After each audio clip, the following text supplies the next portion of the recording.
afternoon, good morning, good evening, or whatever time of day it is from wherever you're joining us. I want to thank you for taking time out of your busy schedule to spend the next 30, 45 minutes or so discussing how relationship and transactional feedback can work together to better drive revenue and business improvement within your organization.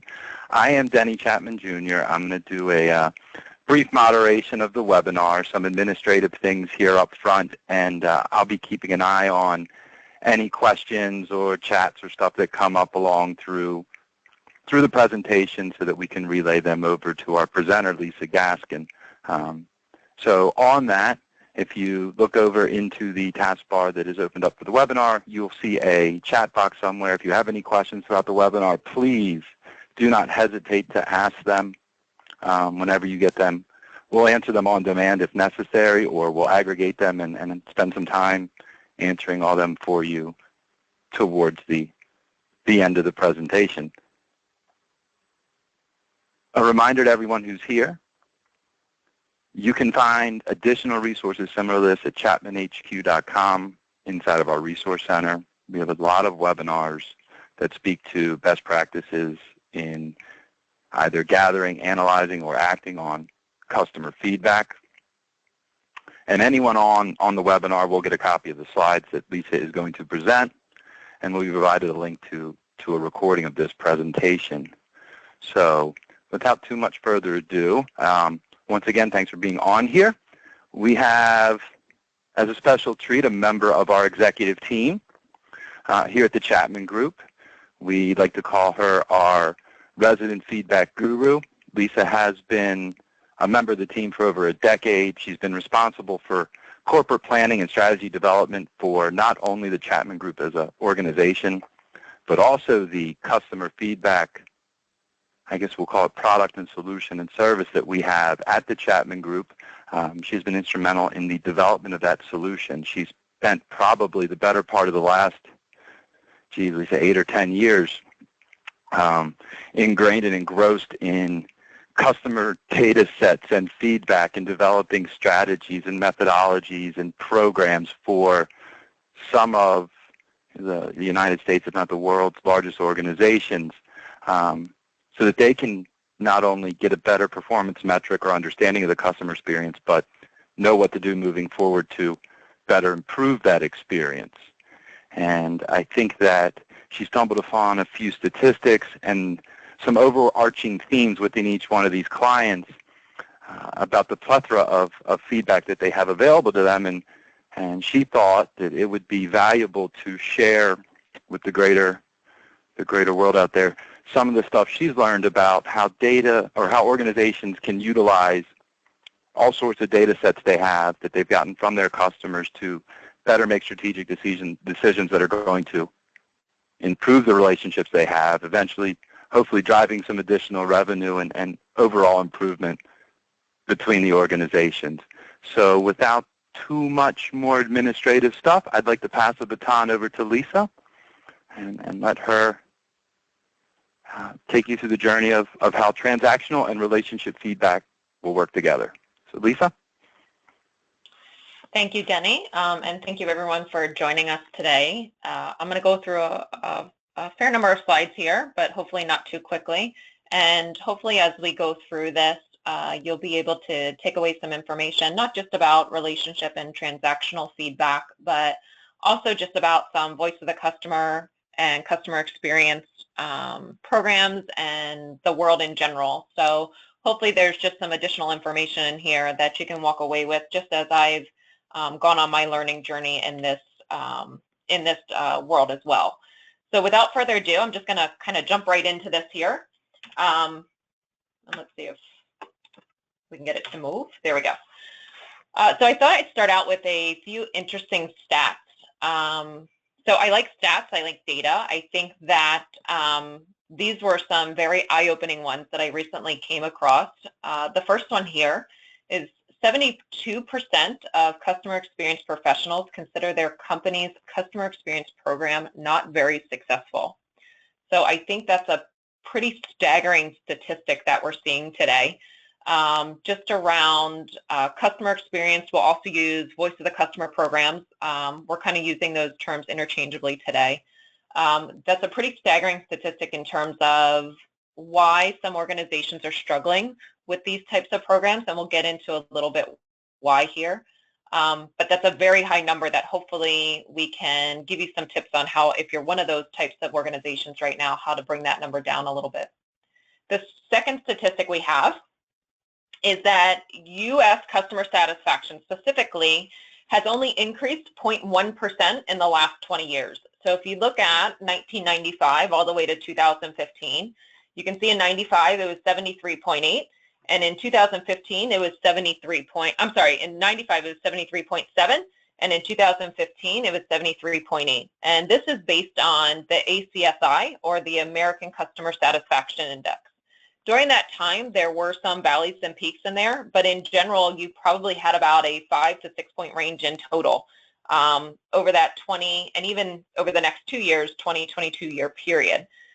So what this is really telling us is that while satisfaction can be a really great metric to benchmark and look at your organization just in terms of getting a general gauge in how you're doing, are you trending up, are you trending down, it's not necessarily an indicator of what's working and not working. So you might need a little bit more than just customer satisfaction. And last but not least, 2 out of 3 voice of the customer programs fail to deliver actionable insights. And that's really one of the main reasons that we're here today, is because I think this is one of the big, out of all 3, I think this is pretty the eye-opening one. And I really think this ties into the first statistic you see there at 72%. Is a lot of the reasons that programs are not being very successful is because it's not in their ability to collect data or to gather data, but it's really in their ability to translate that data into action. So hopefully as we go through this, we'll give you some tips and insights on how to get more out of the data you're collecting, and not necessarily just about collecting more data. Which brings me to this little cartoon here that I found. And I thought this was very relevant to what we're talking about today. The good news is that we're getting a lot of feedback. The bad news is we're getting a lot of feedback. So in a lot of clients that I work with and a lot of forums that I go to just around voice of the customer and customer experience, one of the things that we constantly hear is that the amount of data or getting data is not necessarily the concern. If you go back to when we as an organization, the Chapman Group, first started doing voice of the customer surveys or customer feedback all the way back in the late 90s or early 2000s, it was very common that organizations had no customer feedback. They had no external customer data point. That's really not the case today. Today, as we work with organizations, it's really the complete opposite. They almost have so much data, they really don't know what to do with it. So the question is, one, are they just not analyzing it, or are they not necessarily collecting the right data points to deliver actionable insights? Which really brings me to my next point here around some of the challenges that we're seeing just in terms of data in general. As I mentioned, organizations today are just seeing a downpouring of data. And they've got so much data that it is often going unanalyzed. And one of the reasons it's going unanalyzed is because of the type of data that they're collecting. So a lot of times the data that's being collected, it's being collected simply because they're being tasked with collecting customer feedback. And so there isn't a lot of context around the data, meaning that either they're not able to understand some demographics around the people. If we go back to that satisfaction index, they simply have a satisfaction index and it's not necessarily telling them how or where to make changes. And so without that kind of context, it's not necessarily actionable. So for that reason, only 10% of organizations are actually using the data from customer feedback, and only 5% are actually telling customers about the data and insights. And so we would call this closing the loop. And that's a really important component of the process, as you'll see as we go through some additional slides and steps here, is engaging your customers in this whole feedback process, whether it's transactional or relationship, is really critical to sustaining the program, both internally and externally. So as we go through this, we're not necessarily going to be talking about more data. In a lot of cases, we're going to be talking about different data or the more effective use and analysis of current data. So we're either going to be talking about doing the same thing you're doing in a slightly different tweak or fashion, making sure that you're able to get the same information with additional context around it, or we may be, depending on where you are in your program, talking about adding a slightly different twist or component to your program to be able to get more actionable insights. The other thing we know about some of the data that we're seeing is that there is definitely a disconnect between what organizations believe they're providing to their customers and what customers are actually saying that organizations are providing to them. So you see the stats below, and what that's saying is that 80% of CEOs believe that they are providing a superior experience to their customers. However, only 8% of customers are indicating that they are getting a superior experience. So this is all the more reason to getting more useful data. We need data to bridge that gap. So we need to more effectively understand where the gaps exist so that we can get closer to providing a more superior experience, and so that there isn't that big of an experience gap right there. And last but not least, one of the other things that we're seeing that's a big challenge for organizations is that in analyzing their data, there is a ton of time, in many cases too much time, spent chasing the score.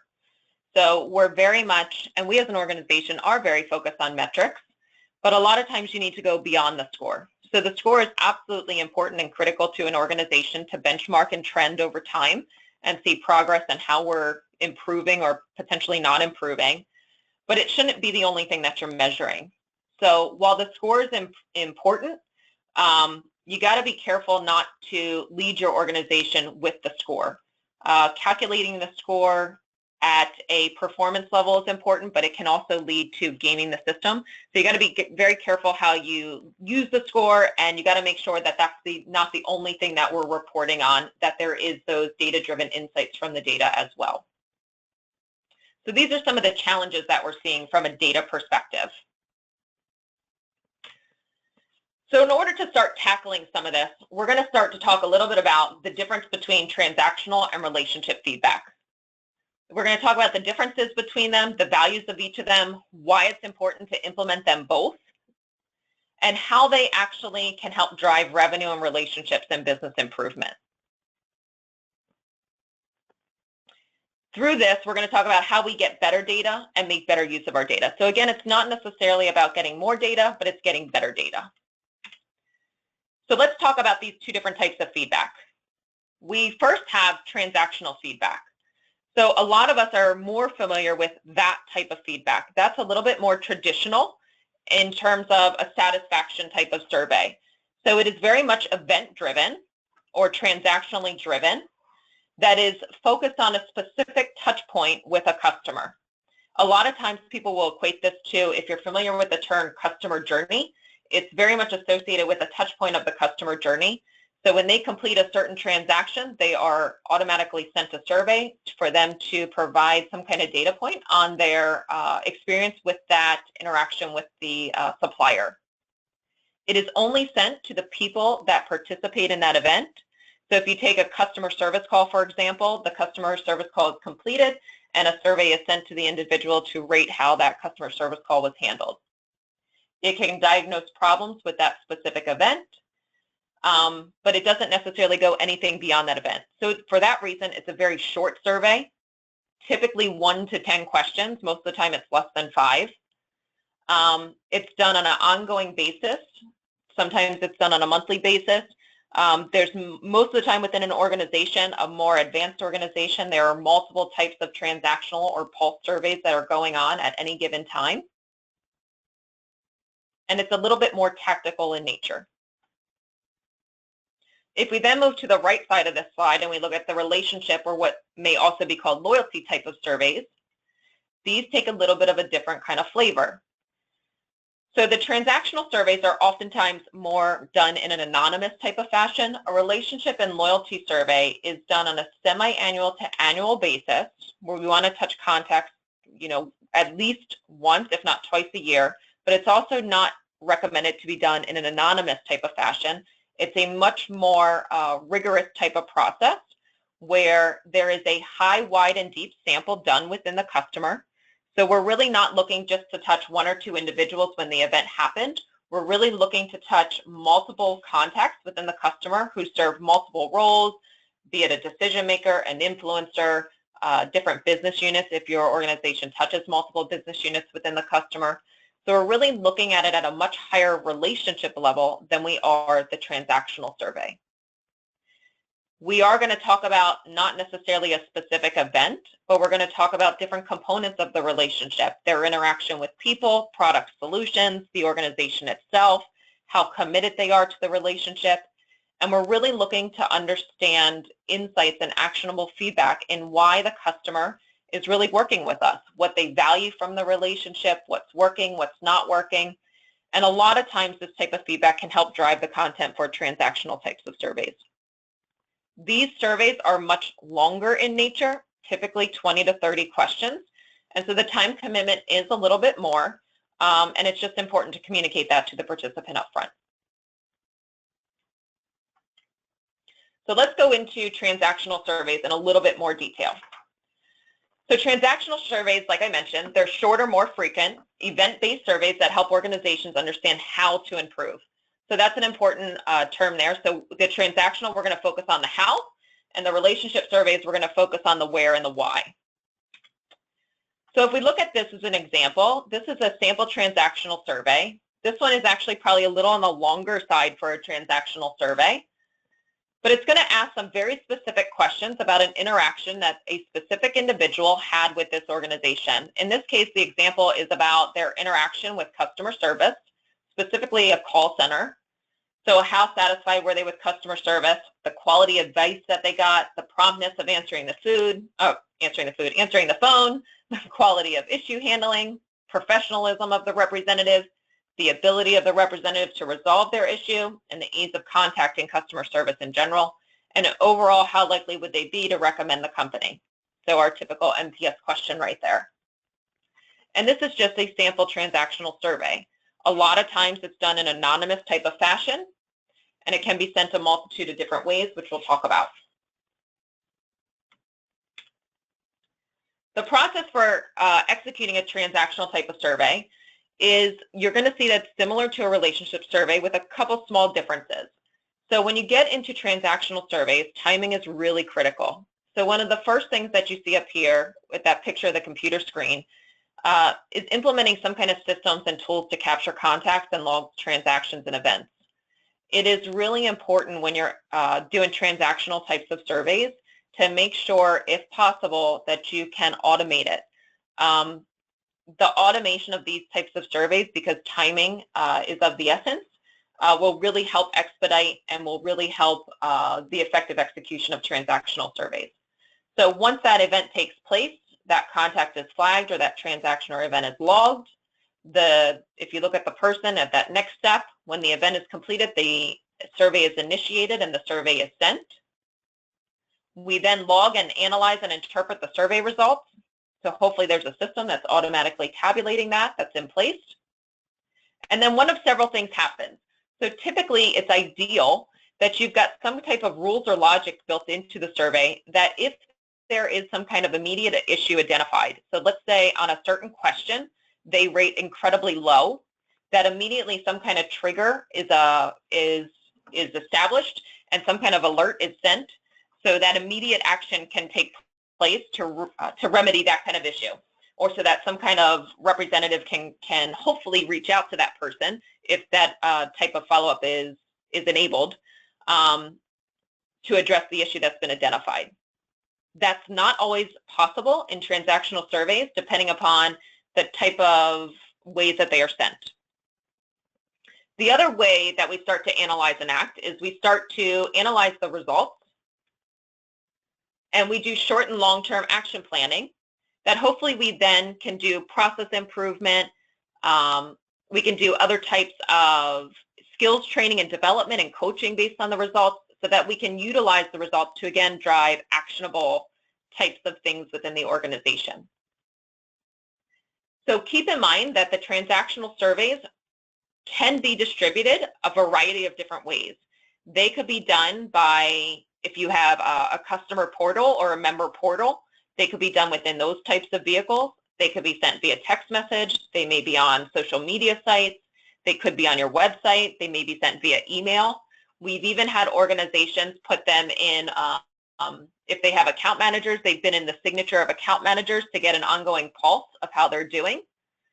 So there are very different ways that these transactional types of surveys can be sent, and that's why this is more of an ongoing process. So if you think of this process as a survey, interpret, plan, engage type of process, it's going to be very similar to the relationship survey, except that it's an ongoing process throughout the year. And again, this automation component is really critical for a transactional type of survey.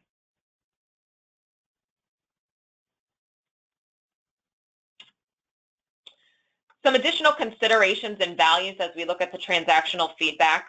It's really important that you can get any kind of context around the feedback if you can. A lot of transactional surveys are done in an anonymous type of fashion. If you can make them not anonymous, depending upon your business or organization, or if you can put some context around it. For example, if you just did a product implementation or you just completed some kind of project and you can understand who worked on the project or the location, any kind of context helps drive better understanding and makes it a lot more actionable.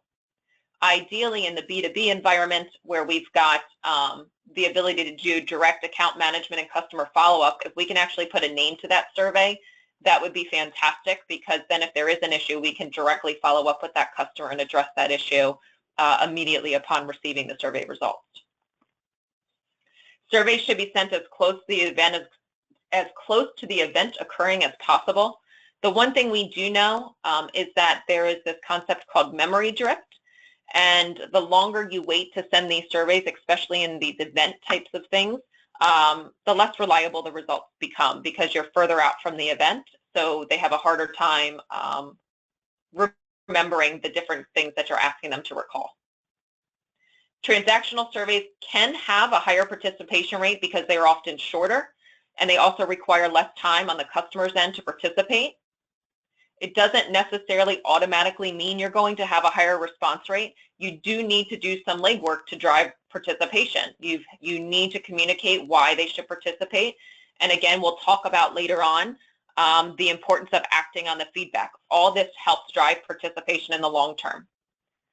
The other thing to be careful of as you execute these surveys is be careful not to over-survey.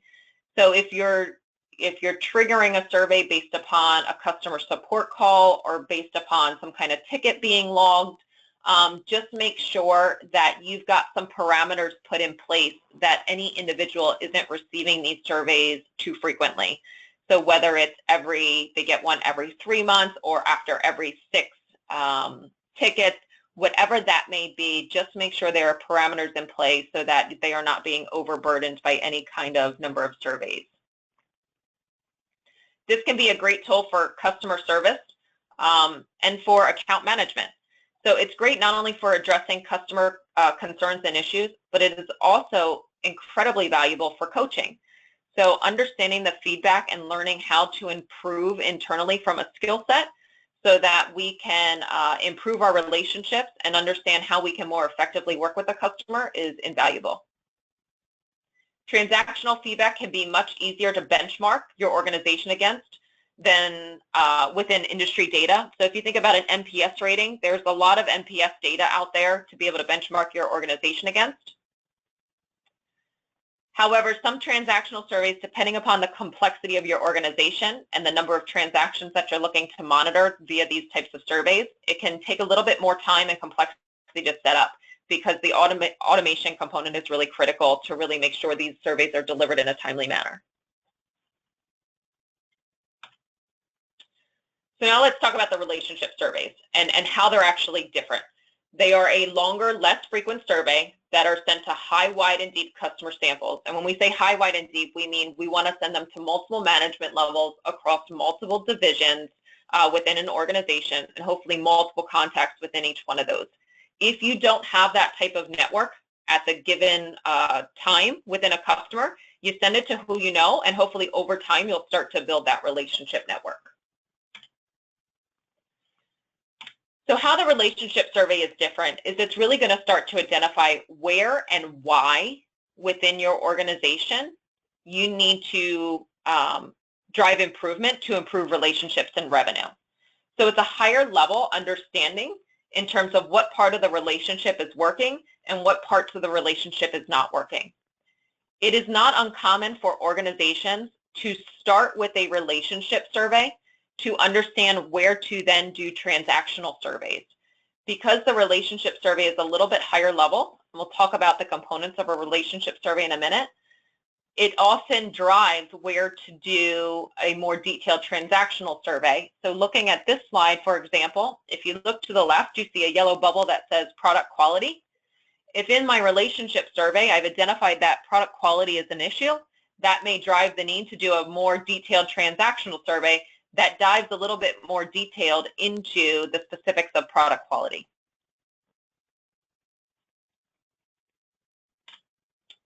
So let's look at some sample questions of a relationship survey.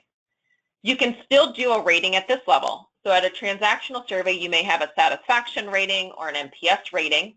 At the relationship level, you may have a relationship rating or a loyalty rating, and you want different buckets that you want to measure your relationship within. You want to measure the people component. So again, we're staying at the relationship level, and we're not diving down into a specific element of the relationship only. We're going across the board here. We're going to look at the people they interact with, the products and solutions, the organization and brand. So how satisfied are they with your organization and how easy is it to do business with your organization? And then what's their overall commitment to your organization? How likely would they be to recommend? How likely are they continue to do business with your organization? And how important is it for them to maintain the relationship? So one of the key distinctions with a relationship survey is understanding what the customer values and what is important to them, because that's really going to be a driving factor and motivator within the relationship and how you work with them long term. Which brings us to the second tier of this chart.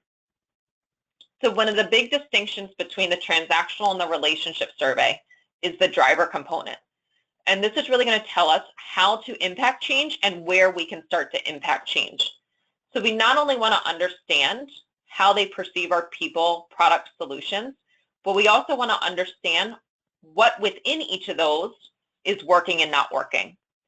So if we look at the people, for example, are they responsive to our needs? Under products and solutions, do our solutions compare with others of like offerings? Are they delivered on time? Are they innovative? The organization, are we trustworthy? Do we communicate in a clear and concise manner? Collaborates with their organization? Do they empower their people to effectively service the customer and support the customer? And at a commitment level, is the company aligned to my organization's strategic goals and objectives? And are they customer-centric or customer-focused? These things will help be the drivers that help determine how our behavior can change to help ultimately drive loyalty and improve the relationship with the customer.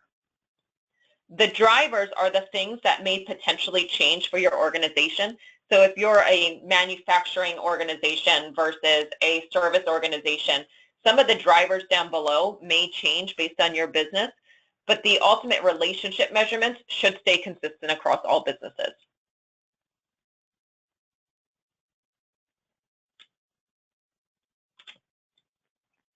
Now let's talk about the relationship survey management process.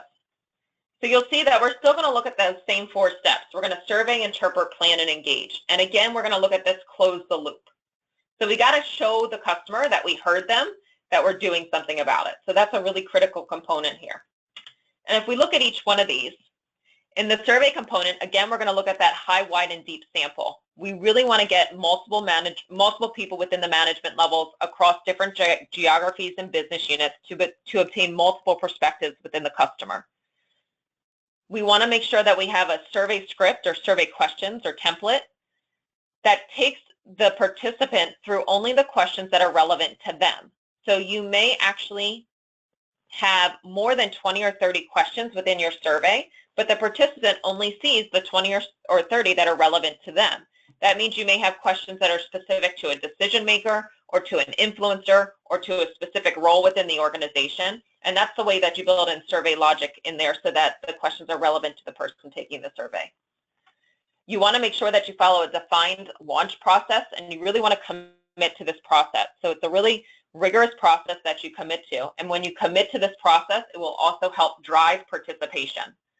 And the process that we're recommending here is that you have a pre-survey notification that talks about what the survey is, the value of participating, what you're going to do with the data, and especially the time commitment of the participant.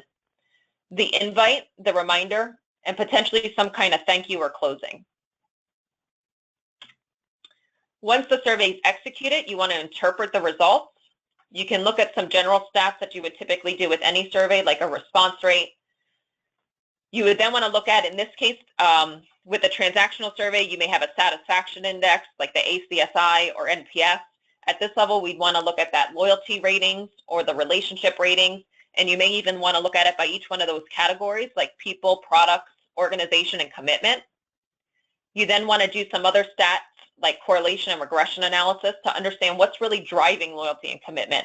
What is really important to your organization? So is their likelihood to stay with you, or the importance of maintaining the relationship, is that really driven by the responsiveness of the account team, or is it really driven by the ease of doing business with your organization? And that's what those data-driven type of insights will help you uncover. And that's what the prescription and recommendation is. It's really having data-driven insights that give you prescriptive next actions based on the survey results. So that's where it really takes just having mounds and mounds of data into actionable feedback, which, as we saw earlier, is one of the key things that is really causing a lot of programs to not be very successful right now. Once you have that data, it is extremely critical to make sure you take that data and use it and turn it into action plans. Those action plans could be at multiple levels. It could be at an account level, it could be at a business unit level, and it could also be at an organizational level. And they should have both short and long-term activities and strategies associated with them.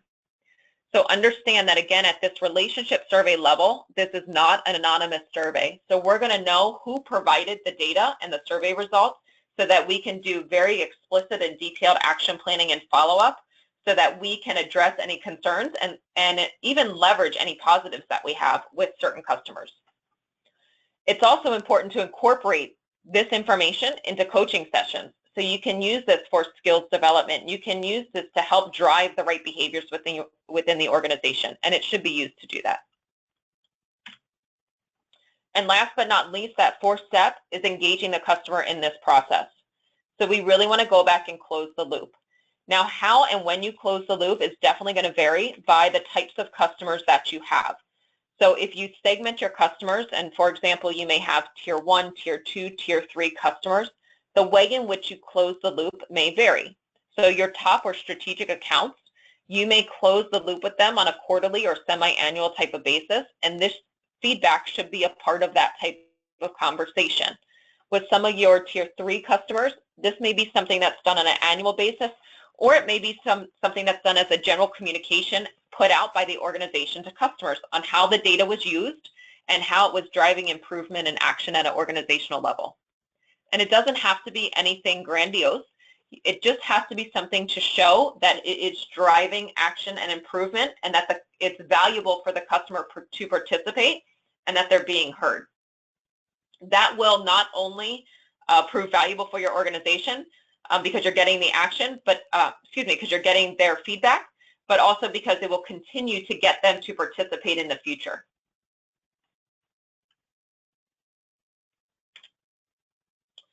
So some relationship feedback, additional considerations and values. Your survey should contain a mix of satisfaction and loyalty questions. So you'll have some satisfaction questions around the people and the products and solutions, but you want to make sure you also have that mix of loyalty questions in there. It is important to make sure you don't ask questions you already know the answers to. So your customer's time is valuable. Make sure you make the most of it. If you have questions and you just want to throw them in there to validate them, if you really already know them, then make sure you replace it with a question that you really want to get the answers to. This type of survey really does go a little bit deeper than the transactional survey to get to the where and the why, so the root cause. Tell us where we need to improve and why. It's really going to help you understand what the customer values and what and why is important to them. Because surveys of the relationship nature can vary a bit because you're getting into those drivers component, which can be very specific to an organization, the benchmark data can be a little bit more difficult to come by. If you've got some questions in there that are standard industry type of questions like an NPS or an ACSI, you also have to be a little cautious in how you benchmark that. Question ordering and so forth can also play a role in comparing data. So you can compare it, but they can play a role in how they're rated. So for example, an NPS question at the beginning of a survey tends to rate a little bit higher than an NPS question that is at the end of a survey. So question order, questions that follow and precede certain questions, that can all be influential in a survey. So just be careful in how you benchmark this against other industry benchmarks. At the same time, it's okay not to benchmark yourself against the competition. A lot of times it's just really to understand where you are and if you're improving or not. For example, if a competitor isn't doing that great, you really don't want to benchmark yourself against them. So just be cautious in benchmarking this type of survey against some of the industry data that's out there. The frequency of execution is much less than a transactional survey, but it should encompass most of your customers. It may not encompass all of them. If you've got that tier 3 customer out there who is incredibly low volume, incredibly transactional, that just doesn't necessarily warrant this type of survey to be sent to them, then you could probably make the argument to leave them out. But for the most case, you really want to get most of your customers surveyed in this type of fashion. This is also great data to have, even for those lower tiers, as you tend to see a lot of turnover in the account teams. It is a great piece of data to have as you transition account team members throughout the process. So as somebody takes over a new account, it's a great piece of data to have as that account is transitioned over. And last but not least, the messaging around the survey is really important to gain and sustain participation, which we've talked about a few times.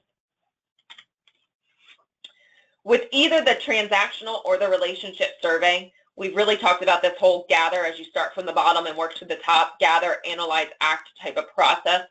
And no matter which survey you're doing, just make sure, if I can't stress anything else during this call, that you have to act. So closing the loop, incorporating the data into short and long-term plans, utilizing it as part of customer conversations and internal coaching and skill development efforts. If you're doing internal improvement with the data, be sure to communicate that back to customers. Even if it's just some kind of blast email communication. If that's the best you can do, then do that. Let the customers know that you're doing something with the data. It's really, really important. So which type of survey is best for your organization? Where should you start and what should you do? The best part is, I think what we've proven here is you really don't have to choose. It's not an either or type of thing. A voice of the customer program and a customer experience program works best when you have both transactional and relationship surveys. It's really the best of both worlds, because what they really do is they intersect both the strategical and tactical components of the relationship to drive the right behaviors to improve customer loyalty and commitment.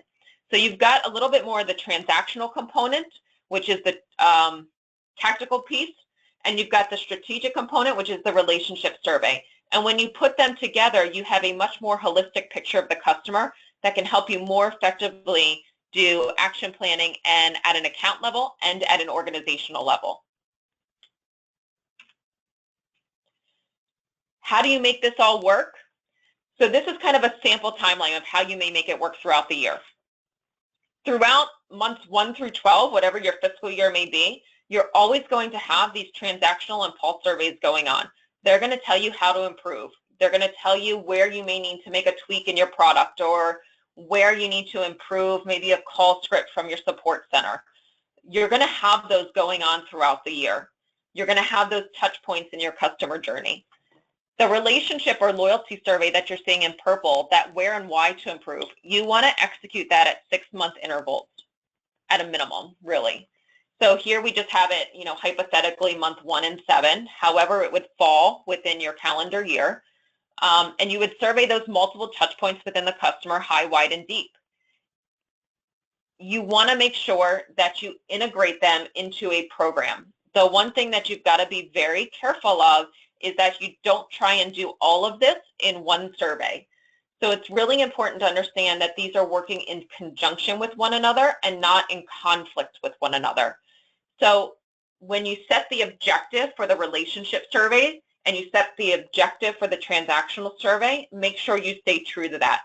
I think where we've seen some of these kind of go awry sometimes is when you have a relationship survey and you try and turn that into many more things, be it a marketing research and a transactional and this and that.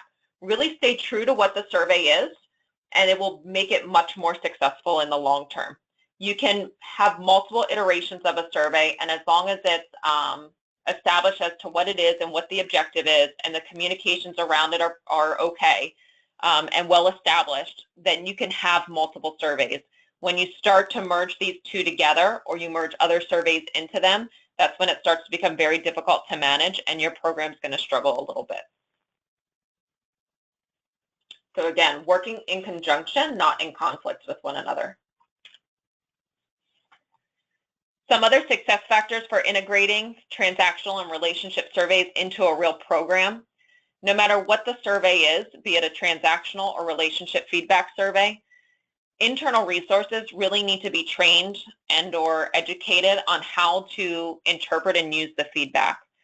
It's really important to understand that if you get some criticism through the survey, you don't need to go challenge it. There's a way that you take the feedback and you use it constructively to drive improvement, to improve relationships, to enhance products and solutions, really to drive what it says there, which is behavior changes.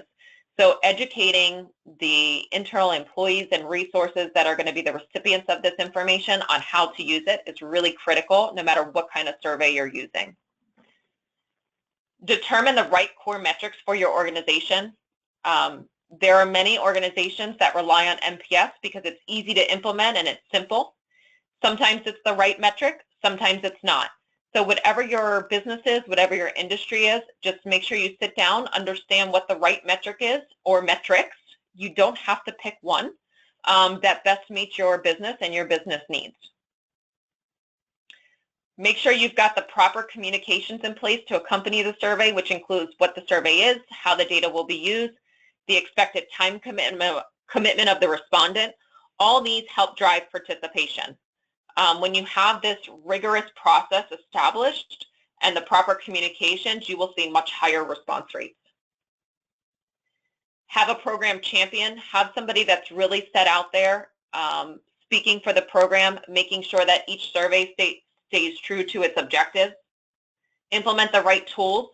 So make sure you've got the right tools in place to implement that transactional survey to hopefully automate that process as much as possible and to do the right kind of analysis, that data-driven type of analysis to get actionable insights. As much as you can for the sustainability of the program, connect the results to ROI, be it revenue improvement and customer lifecycle value would be the two things you'd really want to connect it back to. Engage customers and close the loop. And then keep it as simple as possible because simple does equal sustainable. And last, I thought I'd leave you with a couple of quotes that I've come across recently that I just really like when it comes to this kind of topic. And the first one is, feedback is a gift. Ideas are the currency of our next success. Let people see you value both feedback and ideas. And this was by two authors who wrote a book on leadership, and I truly do believe this. I think feedback is a gift. I think sometimes feedback can be hard to take because people can be really critical today.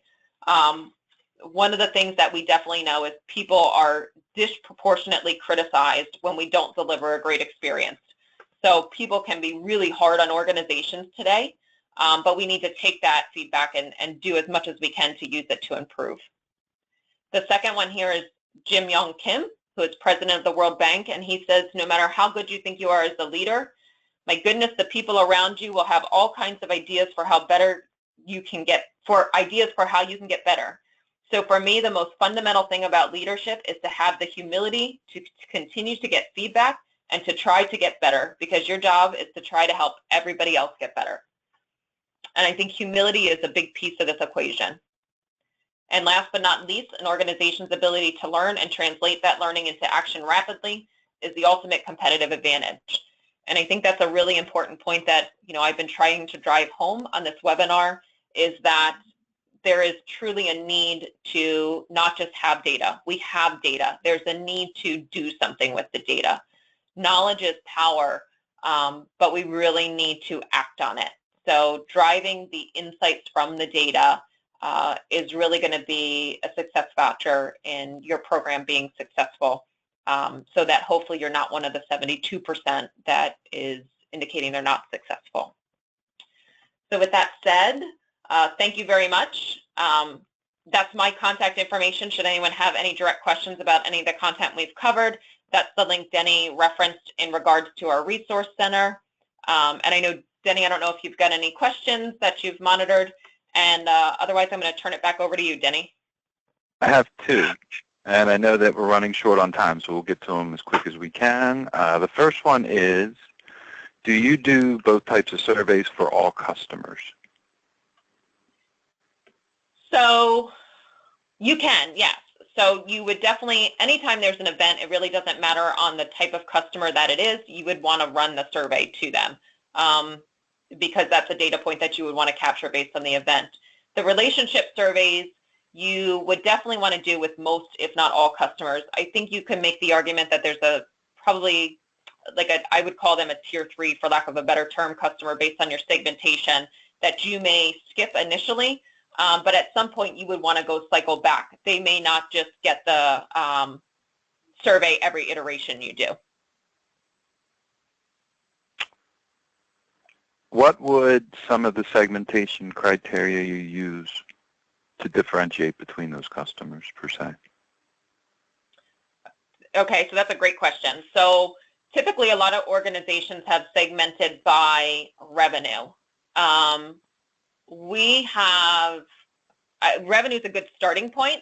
What you really want to do is start to look at some additional indicators as well. So you'd also want to look at, you'd still want to look at revenue, but you'd also want to look at some future opportunity or upside potential. And you would also want to look at any kind of data that you have actually around relationships. So strategic alignment and relationships that you could encompass into a segmentation type of model. That would actually be really beneficial, so that you have a more holistic view of the account versus just solely based on revenue. So you've got kind of a current and futuristic type of view of the customer.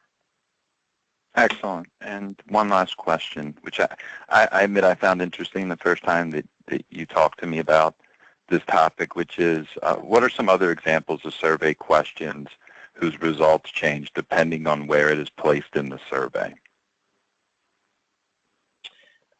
So really any question can have an impact based on where it's placed in the survey. I think the ones that we see the most are ones around overall satisfaction and ones around how likely would you be to recommend.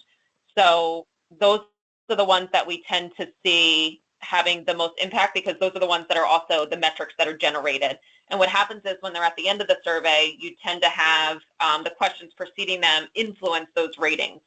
So if you keep them, if you have them at the end, the recommendation would be that you keep them at the end for the trending purposes. Should you move them to the beginning, just know that you're probably going to have a slightly inflated rating for the next iteration, and you just need to account for that in kind of your notations. So excellent. One last question just came in. So let's say that someone's able to stay out of the beginning group of the opening stats, so they're able to have a program that's being utilized. What is a possible way, or how can they possibly put things into place that will prevent that program from failing and helping to ensure that the feedback is continually getting used? Sort of, I guess, how do you make sure it doesn't fall stale, if I were to summarize it for you? Yeah, so I think there's a couple things. One is that's definitely at a program level, you've definitely got to have the management buy-in and support there. So you've got to have the top-down type of approach that where they're pushing and driving the use of the data. It's got to be done in I think one of the first things that we always do is not necessarily that it's used to drive compensation, but that it's used as a KPI to drive the use of the data, it's really about driving accountability, that there's accountability around the data to ensure that the feedback is getting used.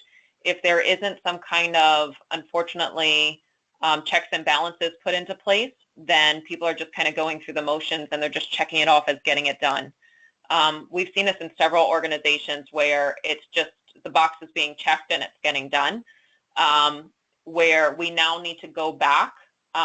There's one actually in I don't know what kind of industry you would consider them in, kind of business services, where they're actually not doing the survey iterations frequently enough, and so they're just checking the box off and it's getting done, and nobody's being held accountable for it in any way whatsoever. So management is really on board with it, but at the team levels, they're not being asked to use the data or use it in account planning, or their coaches aren't reviewing it with them, their managers aren't reviewing it with them.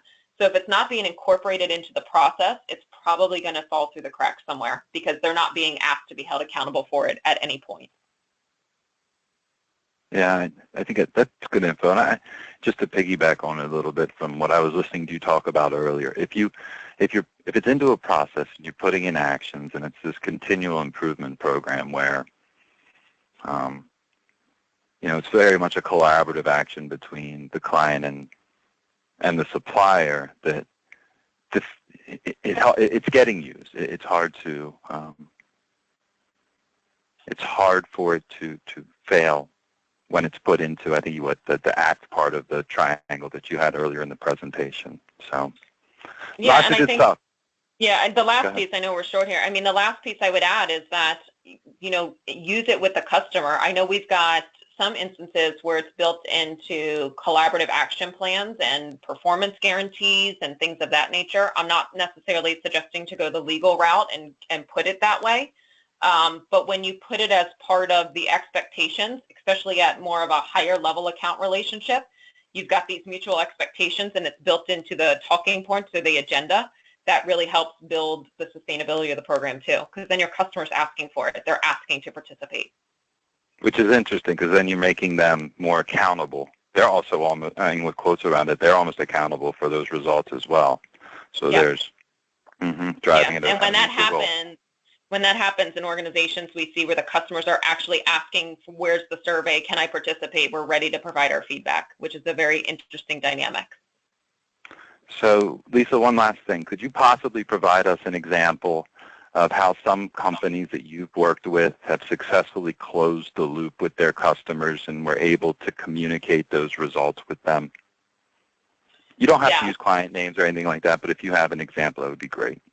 Yeah, so a couple different examples. One is there was one customer who they actually at the beginning of each year, so they executed the survey twice a year, and at the beginning of each year, so each year they kicked it off, they put together a letter that went out to their customers that had 3 or 4 bullet points that was key discoveries from the survey and the 2 or 3 things that they were actually put into motion based on the survey results. So that was one thing, kind of broad publication that they put out to their customers every year. The second thing that they're doing, a totally different customer in an unrelated industry, is they actually have this action plan template that as soon as the surveys are received, they have 60 days to fill out. The account teams, the account managers, whatever they wanted to call them, had 60 days to fill out this action plan template. And especially if the customers had a low rating, they were actually required to reach out to them and schedule some kind of follow-up call to address some of the feedback. So there's a couple different ways that you could go about closing the loop, depending on the process that you have in place. It doesn't necessarily have to be independent of other processes that you have going on. So if you have a quarterly review process or an external business review that you do with customers, make it an agenda point or a bullet point to talk about the feedback. It doesn't have to be this whole separate agenda altogether, incorporated into current meetings or events that are taking place with that customer already. And that's what they're really looking to do. So I would say those are the three examples. They're incorporating it into quarterly or external business reviews. If they're scoring kind of middle of the road or low, they have action planning templates that they're required to schedule a meeting and review and work with the customer to address the issues. And the third is the organization actually put out this formal communication as to what they learned, key discoveries, and 2 or 3 prime examples of what they did, corrective action that actually occurred as a result of the feedback. And I just add one more as we close out, which you had spoken about earlier. They're getting the client involved in the accountability for or the use of that metric. A performance guarantee, that is an actual example of someone that is utilizing their customer feedback as part of a guarantee in the level of performance that they will deliver, and it's in the contract. So it is something that they're always talking about back and forth to ensure that it's working. It makes that conversation a lot easier instead of, approaching them from out of the blue. So appreciate that question. Appreciate all the questions. And Lisa, very much appreciate the time you've spent, the time everyone else has spent on the webinar with us. ChapmanHQ.com, you can find other resources that will speak to customer feedback, using this in building better relationships and driving revenue and other opportunities within your organization. And as a reminder, we'll email out a link to a recording of this presentation. It'll most likely be on our YouTube channel, the Metrics channel, and that'll be accompanied with a PDF version of the slides for everyone. So thank you, Lisa. Your insights are great and fabulous. We appreciate the time and appreciate the time of everyone else on the phone. Look forward to doing this again with you all soon. Take care. Thank you.